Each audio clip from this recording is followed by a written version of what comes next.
जिसके अनुसार उन्हें राजपूत बताया गया है कि जौहर वाले सीन के समय मेरी आंखों में आंसू थे और मेरे शरीर का एक एक रोम रोम खड़ा हो गया था।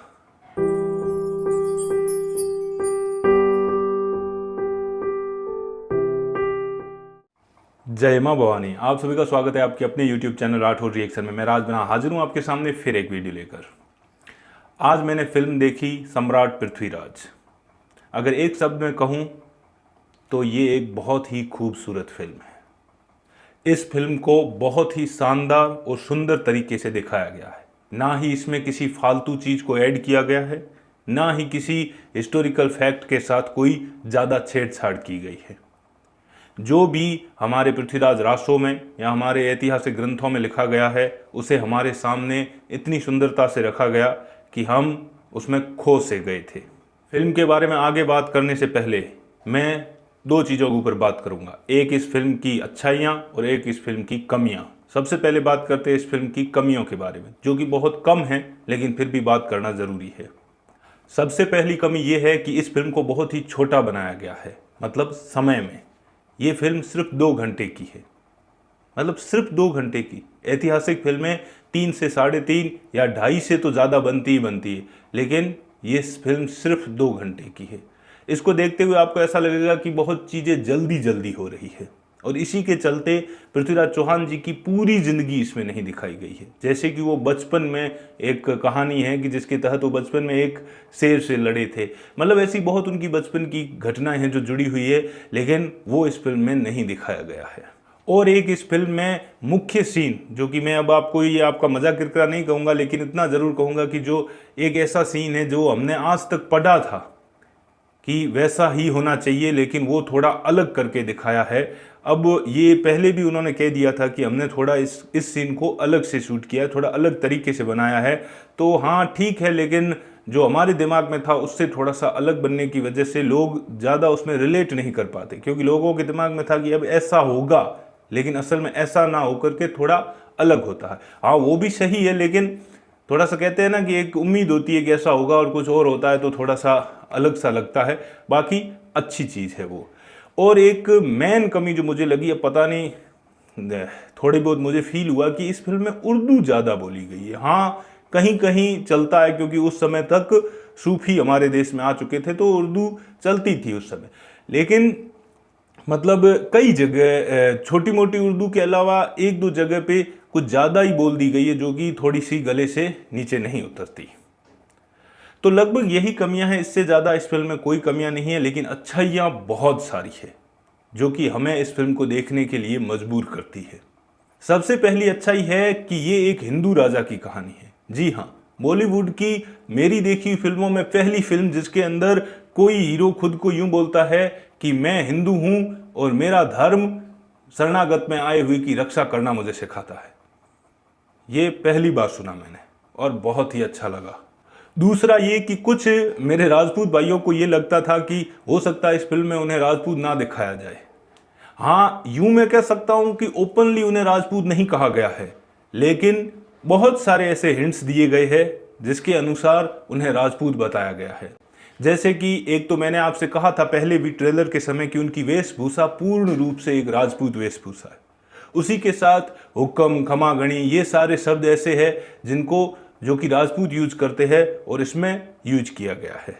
इसी के साथ कुछ ऐसी चीजें हैं जिन्होंने पूर्ण रूप से साबित कर दिया था कि वो इनडायरेक्टली तरीके से यही कहना चाहते हैं कि पृथ्वीराज चौहान जी राजपूत थे। एक तो इस फिल्म में एक शब्द आया था राजपुत्र और क्षत्रिय, तो इससे आपको ये लगता है कि वो इस फिल्म में दिखाया गया है कि वो राजपूत है। लेकिन एक और चीज जिससे परफेक्ट और साबित हो जाता है, जहाँ पे एक जो बुजुर्ग है इनके परिवार के ही कोई, वो आके पृथ्वीराज से एक किसी बात के लिए झगड़ते हैं, लड़ते हैं। उस समय ये सभा में कहा जाता है कि ठाकुर बाबा, मतलब उन्हें ठाकुर बाबा कह के संबोधित किया जाता है। अब आप समझ सकते हो कि ठाकुर कौन होते हैं। एक चीज इसकी और मुझे बहुत अच्छी लगी, वो है संस्कारों को बारीकी से दिखाना। सिर्फ संस्कार नहीं बल्कि राजपूती संस्कार जो कि आज भी हमारे राजपूतों में होते हैं, वो बहुत ही सुंदर तरीके से दिखाए। जैसे कि एक सीन है जिसमें जयचंद जी की पत्नी सभा में आती है और वहाँ पे खड़ी बुजुर्ग महिलाओं के पैर लग छूती है, तो आपको पता होगा कि नॉर्मली पैर सीधे यूं टच करके छुए जाते हैं, लेकिन राजपूतों में एक चीज़ अगर कोई है तो उन्हें पता होगा कि राजपूत महिलाएं दूसरी अपने बुजुर्ग महिलाओं के पैरों को यूं दबाती है थोड़ी देर तक, ठीक है ना। ये बहुत ही मुझे अच्छा लगा और प्यारा लगा कि मतलब इतनी बारीकी से ध्यान रखा गया इस चीज़ का। और एक चीज़, इस फिल्म के डायलॉग बहुत ही शानदार थे। इस फिल्म में एक डायलॉग है जिसने मतलब सोचने पे मजबूर कर दिया था, जहाँ पे मोहम्मद गोरी को जब एक हिंदू आदमी आके ये पृथ्वीराज के खिलाफ भड़काता है या उन्हें बुलाता है कि तुम आओ और पृथ्वीराज पर हमला करो, तब वो मोहम्मद गोरी अपने एक साथी से कहता है कि ये चार हिंदू एक कब होते हैं। तब वो साथ वाला आदमी कहता है कि ये चार हिंदू तब एक होते हैं जब पांचवा इनके कंधे पे होता है। मतलब बहुत ही मतलब एक ऐसा डायलॉग जिसको सुनने के बाद ये लगा कि यही रियलिटी है। इसी वजह से आज हमारे सामने वैसी फिल्में चलती है जो कि मुगलों या आक्रांताओं का महिमा मंडन करती है, जोधा अकबर जैसी फिल्में चलती है, और इस तरीके की सच्चाई दिखाने वाली फिल्मों को लोग बुरे रिव्यू देते हैं, गलत रिव्यू देते हैं ताकि लोग इसे ना देखें। अब बात करते हैं एक्टिंग की। अगर एक्टिंग की बात की जाए तो अक्षय कुमार, जिससे ट्रेलर में देखकर लोग बहुत अपसेट हो गए थे, उन्होंने लोगों को गलत साबित किया है। उनकी एक्टिंग देख के लगता ही नहीं है कि उन्होंने 42 दिन में इस फिल्म को पूरी कर दिया होगा। उन्होंने अपनी जी जान लगा दी थी, और ख़ास करके अंतिम जो आखिरी सीन है उसमें तो उन्होंने मतलब बहुत ही शानदार एक्टिंग की है। हमें यूँ लगता ही नहीं है कि हम अक्षय कुमार को देख रहे हैं, बल्कि ऐसा लगता है जैसे हम पृथ्वीराज चौहान जी को देख रहे हैं, उनके साथ हुई यातनाएं देख रहे हैं। उनकी एक्टिंग देखकर शरीर में सिहरन सी उत्पन्न हो जाती है कि कितने महान रहे होंगे सम्राट पृथ्वीराज चौहान जी, जिन्होंने मरना कबूल कर लिया लेकिन झुकना नहीं। अगर मैं मानुषी छिल्लर की एक्टिंग की बात कहूं, कुछ सीन्स में वो अक्षय कुमार पर भारी पड़ती है।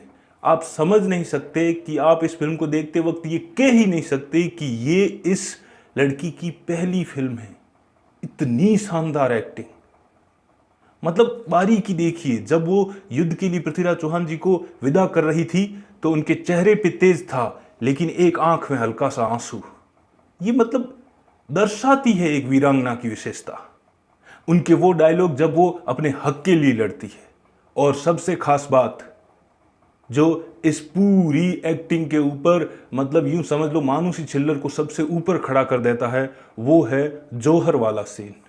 मैं आपको कुछ ज़्यादा नहीं बताऊंगा, लेकिन एक चीज़ कहूँगा कि जौहर वाले सीन के समय मेरी आंखों में आंसू थे और मेरे शरीर का एक एक रोम रोम खड़ा हो गया था।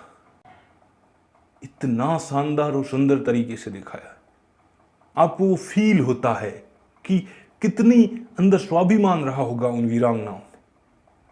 मतलब मैं ये कहता हूँ कि जब पद्मावत फिल्म में जौहर सीन दिखाया गया था, तब मुझे एक बहुत ही यूं फील हुआ था कि उस वीरांगना के बारे में सोच के, माँ पद्मिनी के बारे में, कि उन्होंने खुद को आग के हवाले कर दिया था।